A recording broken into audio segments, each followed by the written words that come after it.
Serta aspirasi ti para buruh, perkawis upah minimum sektoral kabupaten kota atanapi UMSK gabalukarkeun peraturan gubernur atanapi Pergub Jawa Barat nomor 54 tahun 2018 perkawis tata cara penetapan dan pelaksanaan nomor 54 tahun 2018 perkawis tata cara penetapan dan pelaksanaan upah minimum di daerah Provinsi Jawa Barat dicabut ku Gubernur Jawa Barat anu munggaran.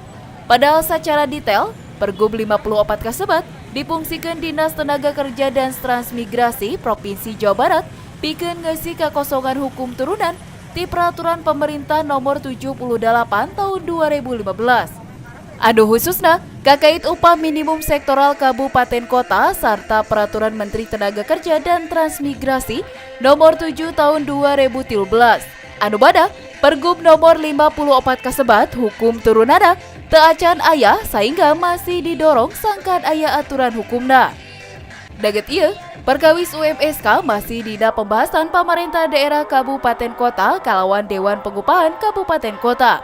Adu antukna Disnaker Trans Provinsi Jawa Barat rumaos teu acan nampi hasil tina pembahasan anu dilakonan di tingkat kabupaten kota kasebat. Sados kitu, Disnaker Trans Provinsi Jawa Barat ngarekomendasikeun Gubernur Jawa Barat supados ping 21 November 2018 UMSK kantos ditetapkeun. Nah, kami akan membahas di Dewan Pengupahan Provinsi berdasarkan usulan dari Dewan Pengupahan Kabupaten Kota. Kemudian tentu merekomendasikan ke Pak Gubernur untuk akhir 21 November UMK itu harus sudah ditetapkan. Itu poin. Mungkin ada batas waktu.